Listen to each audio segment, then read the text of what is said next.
All right, yeah, I got to keep you all on your toes, keep you moving around here. So it's been good. Great day today, and another great group of Tigers on the way for us. Always special. Signing day is always special because, you know, a group of young men have chosen to come be a part of your program, and I'm really thankful for all these guys, thankful for all their families. You know, it was a blast to be able to get back out on the road this year. Obviously, hadn't been out since January of 20, so almost 2 years since I've had the opportunity to get out on the road. So it was fun to be able to go see everyone in their environment. This is my 13th class, and another dandy dozen, you know, and kind of a baker's dozen with B.T. Potter recommitting to another year with the Tigers. So really excited about this group.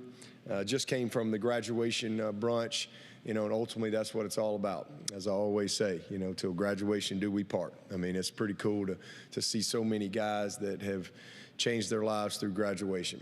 And it never gets old seeing these guys and be able to put that stash over them, or sash, whatever it's called. Is it a sash? Is that what it is? Be able to put that over their shoulders. Really cool moment. And tomorrow will be a great day for a lot of these families. I think we're going to have close right at 30 graduates that started the season with us on this roster. So just really proud of all of them. I know as the first college graduate in my family, what a life-changing experience, you know, that is. So, you know, really proud of our guys. And again, we've got a super talented team coming back next year for 2022. And so to be able to add this group is going to be really helpful for us. It's going to be a great addition, especially with the mid-years being able to get here in January. So as y'all know, and put out all the bio stuff, you know, 12 signees, 9 of them mid-years, 7 different states, 5 guys in South Carolina. It was really awesome to be able to you know, have a great group in South Carolina and get the best players from this state to stay home and play here at Clemson. So just a great group of young men. Again, great group of families, 6 guys on offense, 4 on defense, and 2 really good specialists. So again, it's an exciting day, but recruiting's still rolling. I mean, obviously there's 2 signing periods. There's another signing period in February, and we'll certainly be adding some pieces to the puzzle between now and then. Have another day to kind of complete this class. But all in all, I mean, another excellent group. Again, 13 years in a row.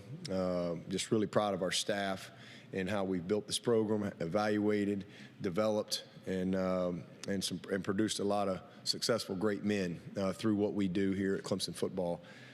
So really appreciate the staff and the job that they've done, you know, heading up the effort. So with that, I'll take your questions. With 12 now, how many more would you like to add in February? Do you kind of have a target? Yeah, we've got, you know, we know what our needs are. I mean, we definitely need a running back. I think you got to be a rocket scientist to figure that one out. We need a back. We need a corner. We need a safety. We'd like to get at least 1 on each side. Probably need another linebacker. That's probably the biggest needs for us. And, you know, depending on what happens on our current roster as far as, you know, defensive line, you know, we'll hopefully we'll add a guy on the D-line as well. But, you know, again, we're in a pretty good spot there. And unless we got some guys that we anticipate coming back aren't back. So it's fluid. And I mean, it's not like it used to be where you can, you know, what you say in December could be totally different 3 weeks from now in January. But those are our critical needs at this point, and feel good about, you know, where we are at the other positions.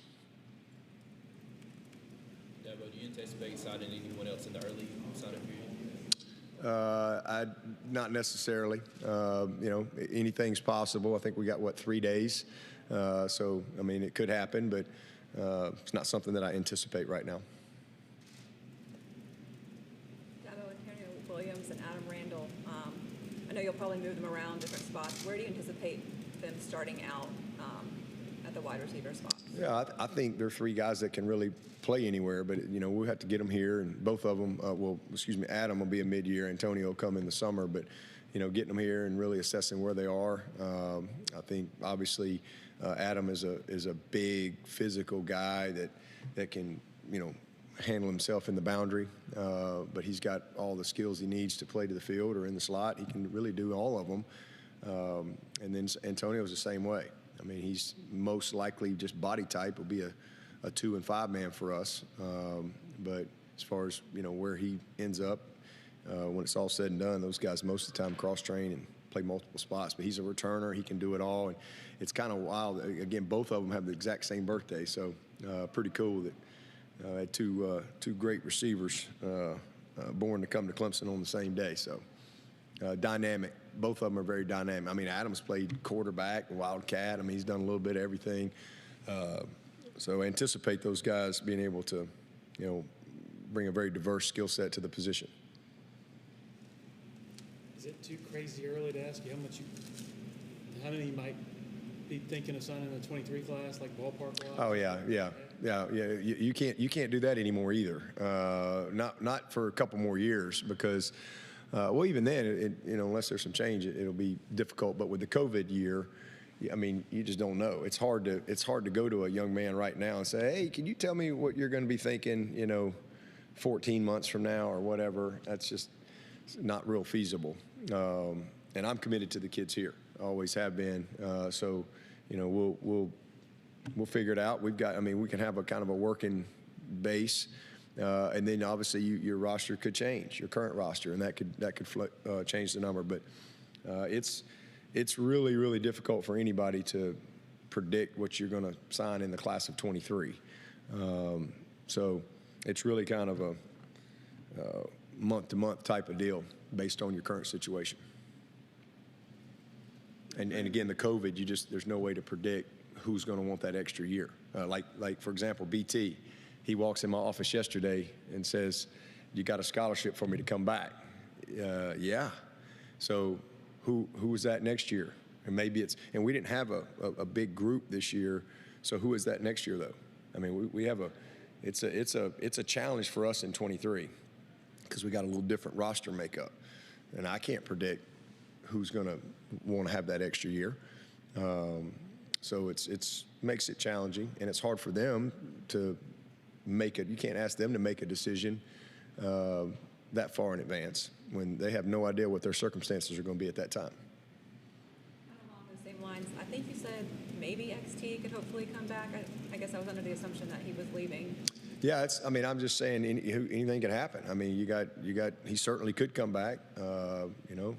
He hasn't said anything officially. KJ could come back, and so anything could happen between now and the bowl game.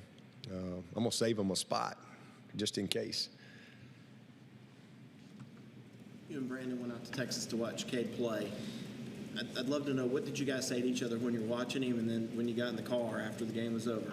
Yeah, he's special. Just your thoughts. He's special. I mean, he's magic. It's just kind of what I see. I mean, he reminds me so much of Deshaun, just his traits, his attributes as a quarterback, even his frame and his build, coming out of high school, very similar. Cade's faster probably than Deshaun, but very, very similar skill sets. Man, just a great presence. But the biggest thing is, I mean, this guy's out there playing in front of 30,000+ people at Texas Stadium there, and probably going to play in front of 50,000 this weekend. And he just has an unbelievable poise and presence and command. And he's been, he's so blessed. I mean, to be able to be in an environment like that. I mean, it looks like college teams out there. The way the programs are run, and Texas high school football it's pretty unique. And then Todd Dodge, I mean, this guy is a great football coach. And I mean, you're talking about Drew Brees and Nick Foles and Ellinger and several other guys. I mean, he's one of the best high school coaches ever in our country, and he's also been an excellent college coach. So he just has he's been very fortunate to be in the situation that he's been in, and then he's forced into being a starter. Kind of got the job there as a sophomore, and now he's going for 3 state championships in a row. He's a winner.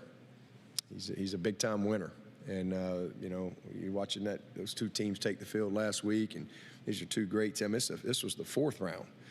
Last week was the 5th round. This is the 6th round state championship.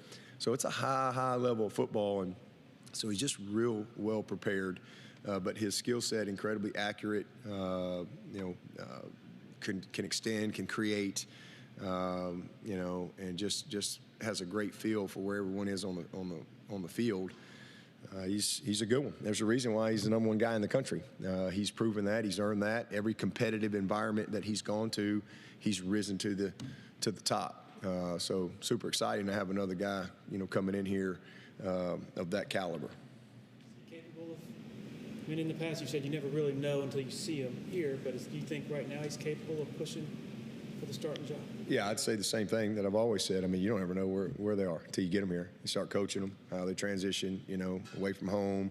The game's different, physicality, but you know, we're gonna be pretty blessed, you know, to have the 2 quarterbacks. There's very few programs in the country that's gonna have 2 quarterbacks like DJ and Cade, and you know, it's gonna be a great situation for us, and excited to see everybody elevate this spring when we get a little healthier, get these mid-years in here, get these linemen in here, get Adam in here, get these DBs in here. It's going to be a big shot in the arm for us.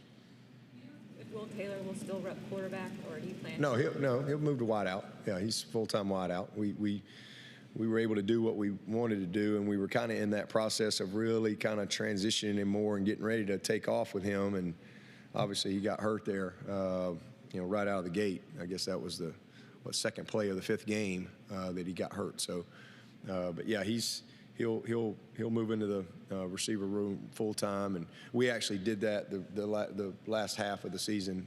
We moved him on in there and got started with that process once he got hurt. But he'll always be that guy for us if we need it. So it was a good plan.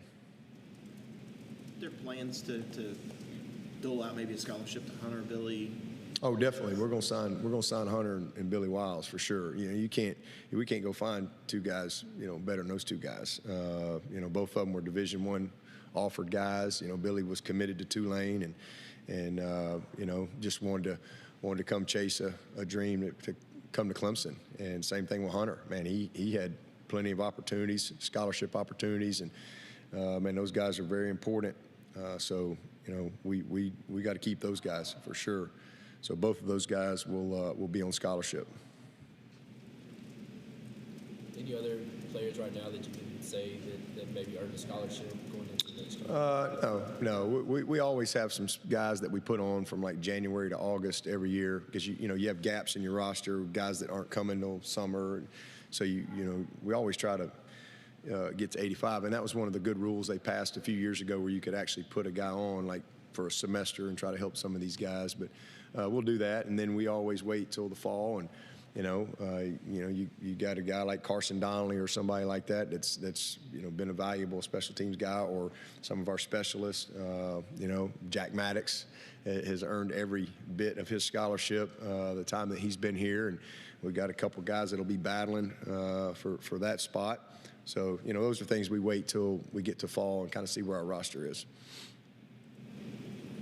Going back to BT, obviously Robert tore his ACL. Yep. So how big is that now you can just kind of bring him along?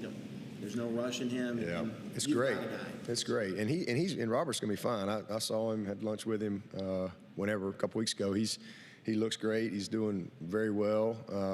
And you know, we went through this with Greg Hugel, and he came back stronger than ever. So got some experience with that, unfortunately, but he's going to do great. But this is awesome for him because it's not just the you know going out there and being the guy, but it's you know how you handle yourself throughout the week. You know, because it's a different routine and all those things. So I think BT will be a great mentor for him as he starts his career. So it's exciting, and that'll start in January because Robert will be here in January. But he is a super talented kicker, man. He ain't very big. I mean, it just blows my mind how explosive his power is. I mean, this kid, the ball just explodes off his foot. So really, you know, a guy that, you know, we got all these guys in from all over the country, and it was pretty cool to see him when all the smoke settled. I mean, he was the guy. Dabo, what do you like about your two offensive line signees, and kind of where do you think they? Yeah, they're physically ready, both of them. I mean, physically, be hard to find guys that look like them. So they're advanced physically. We'll see where they are mentally. Both have been very well coached, and we've had them both in camp, so we have a very good understanding of who they are. But they're tough. They're physical. They love football. They're passionate about everything that goes into what to being a good football player at that position, especially. Going to be roommates. So super excited about adding those two guys. I think two great additions to go along with Tristan redshirted, Linthicum redshirted, Dietrich redshirted. I think Dietrich might have had a chance to compete for a job had he not got hurt. So getting him back. That's a pretty good little group of young linemen that I think have a chance to really help us. But biggest thing is just their physical development at this point. It's pretty impressive in their size. Will Wade need to put on some weight to play that nickel Sam role? Say that again. Will Wade need to put on some weight to play Wood that ass? nickel Sam role? Yeah. He's I say that, I'm not saying he's Isaiah Simmons, but he's very similar to that coming out of high school. He's probably, Isaiah wouldn't want me to say it, but he's probably a little more coordinated than Isaiah was in putting it all together. Isaiah was like a big old giraffe when he rolled in here and, trying to figure it all out, how to get it all together and, redshirted and then just kind of kept going from there. This kid's been a quarterback. He is a very versatile guy. He is physical. It's hard to find a guy much more physical, but Isaiah was a safety. He played receiver, Isaiah did, and so he was a good athlete. But they have similar frames. He is a big, long, good-looking young prospect. So his frame, I mean, he'll be a 230-pound guy, pretty quickly as he gets going into the progression of the program. But love everything about this kid. He's got all the attributes that we love, and he's got the physicality. He's playing for a state championship this weekend, coming from a great program, well coached down there at Jesuit. NIL, it's evolving so fast, and it's kind of hard to predict. But do you have any thoughts here in the present about Clemson and how you might view the long term of how y'all might be thinking of adapting, or just any Well, I mean, we're doing everything we can from with the school, but there's not anything you can really do. It's not, all we can do is support our guys. We're building the cab over here, a bunch of resources over here. We've got a lot of things in place from a tool standpoint, education standpoint, and try to do what is equip these guys with the tools they need for life. This is just another part of life. So that's the main things that we can do. But as far as, creating NIL, that's not our lane.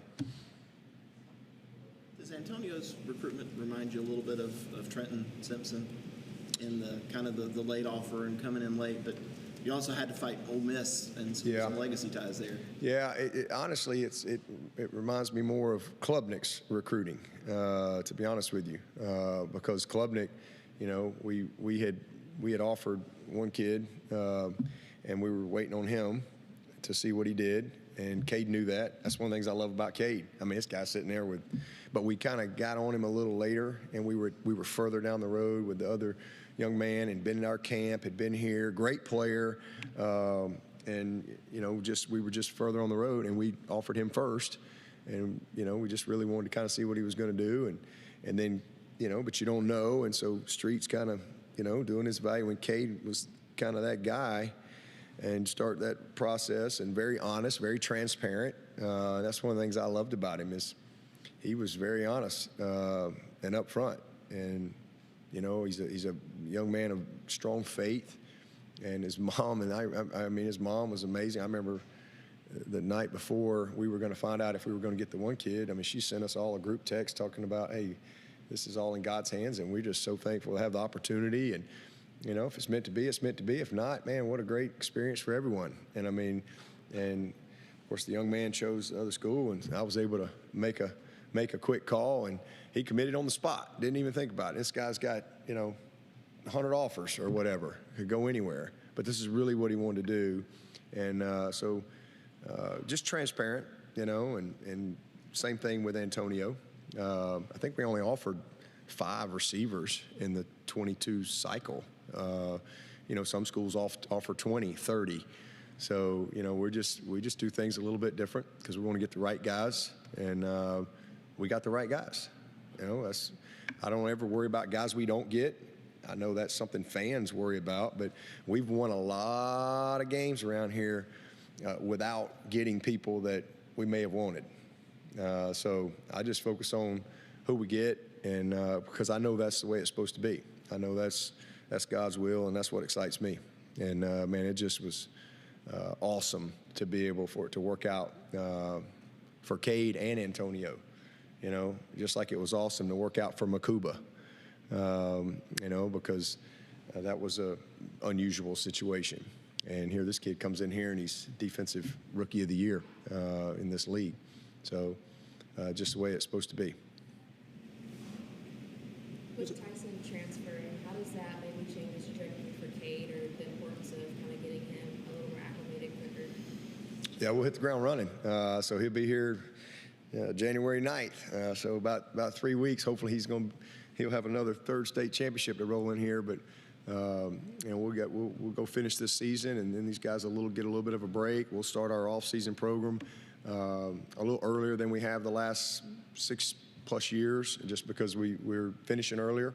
So we'll get that rolling. These guys will go in the off-season. We'll start the progression of teaching and installation and you know, getting the team ready for spring ball, which will start March 1. So yeah, I mean, just jump right in and let's go. You know, DJ will do an amazing job of you know you're gonna have. It's gonna be cool to see that junior version of DJ. And now that he's been that backup, he's been that starter.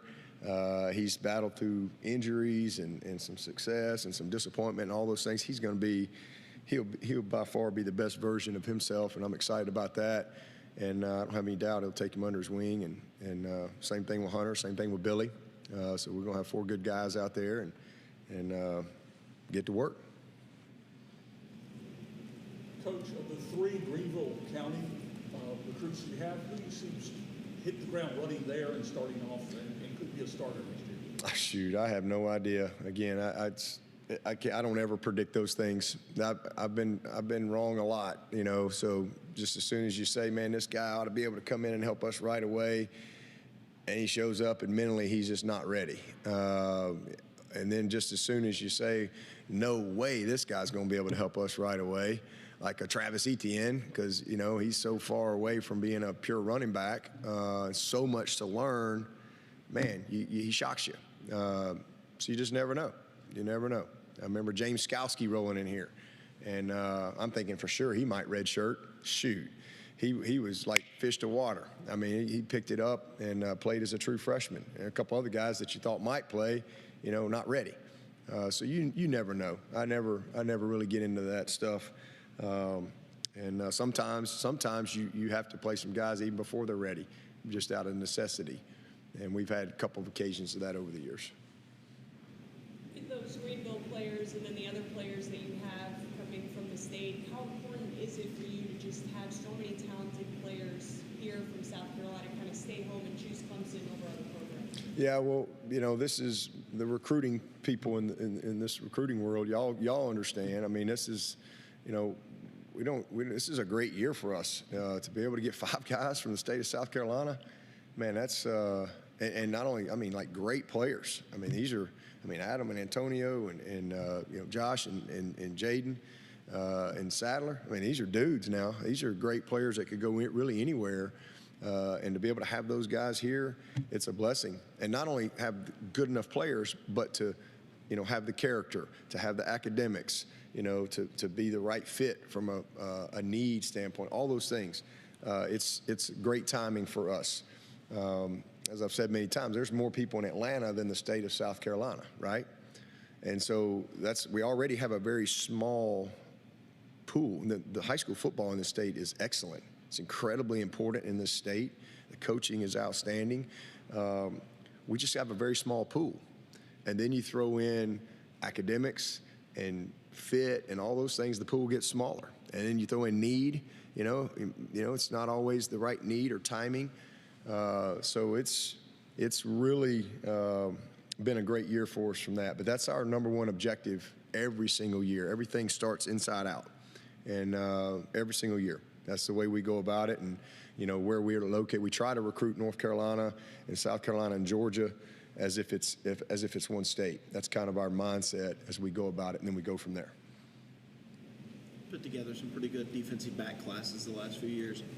Where do these guys, Sherrod and Jaden and Toriano, kind of rank with these classes? Well, obviously on paper, pretty high, but time will tell. But just being around them, I mean, these are focused guys, and unique. They're very unique in their own way. I mean, Jaden is fast and he is long. I can't wait to see him spend some time with Batson and the boys in that weight room and over here with Hallie and Paul and nutrition and all that. I mean, he is AJ Terrell-ish, from a body type, maybe a little longer than AJ. And, everybody looks for guys like that, and they're hard to find. But he's got all the tools. I mean, he's special on paper. I mean, and then Toriano is put together, and he's a different type player. I mean, he could play 3 positions easily. He can slide in and play that nickel in a heartbeat. He can play either corner. He's played at a high level, of football. He's been incredibly well coached at his school there, and just has his dad was a college player, and he's just kind of been really developed so well over the years. He's got a great presence and confidence to him, but he truly is a great leader right now. Like the day he shows up here, Toriano will be one of the best leaders on this team. Easy to see that. He's been a leader in this class and super talented. And then Koval's the same way. And Koval just won a state championship as well. This is what a safety should look like when you watch this guy play and you watch him run, you watch him tackle. He's a very, very good player coming from a great program that's had, a ton of guys over the years up there in Virginia. So, I mean, I think we knocked it out of the park. We need to get at least probably one more safety and maybe one more corner, between now and February. If we can do that, then I think we'll be in good shape with the group that we have, because we love these guys coming back. I mean, you see what we've signed with Nate. Nate's got a chance to be a great one. And then you got all these guys that got a lot of experience this year and did a really good job. And then Mike Reed, and it's the first time in a long time to have 2 corners from the same school be the first team all-conference corners in Mario and Booth. So really proud of the job Reed has done, with that group. There's legislation to maybe move early signing day up to January. Your thoughts on that, and is that going to help if they do that, or how's it? What are your thoughts? Yeah, I mean, I don't know. I mean, it is what it is. I do think there should be an early signing period, regardless of when it is. I think it's. I mean, there's a lot of kids that would sign, right when you offer them, when they commit. To be honest with you, but I haven't heard that. But I know they're kind of redoing the whole Constitution, if you will. So I have no idea what'll come out of it, but. I still think there will be an early signing period. I think most sports have that. I think we were one of the only ones not to have it. I actually would have preferred it to be earlier. There's complications there, but I felt like there was easy ways to do it there too.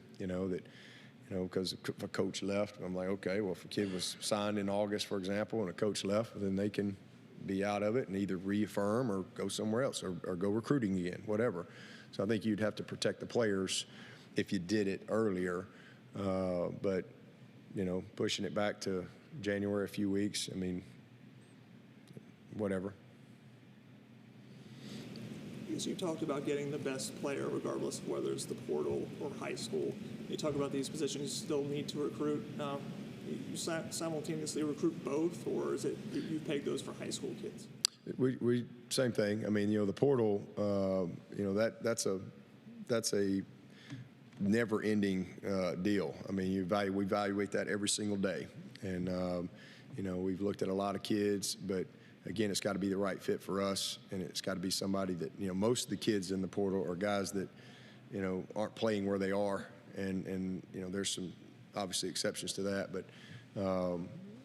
We feel good about our roster where we are right now, and we're certainly going to, start with the high school player, and if we have a gap at a certain position from maybe a youth standpoint or injury standpoint, then we'll keep all options open. But that's not just now; that's all the way really till May, because the portal's open for business till May 1. So that could be something we have to deal with all the way till then.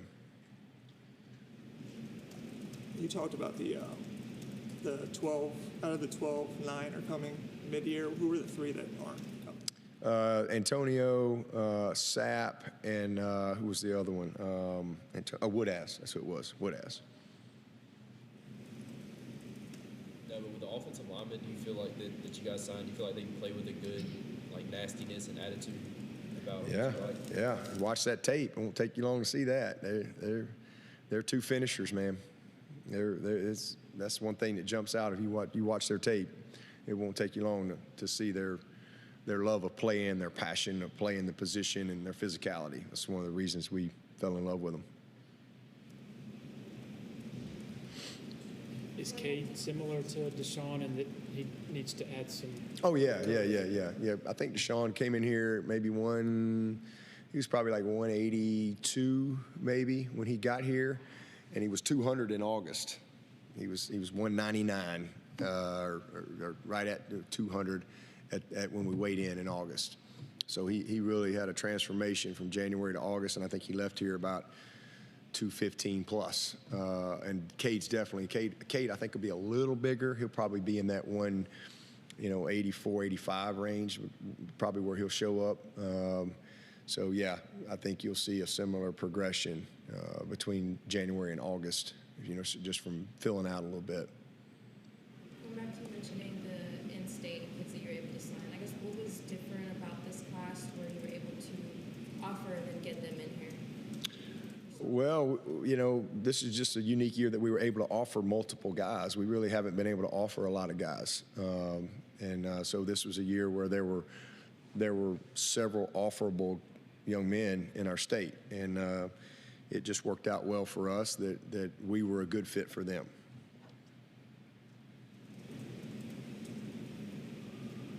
Any other questions in the room before we go to Zoom?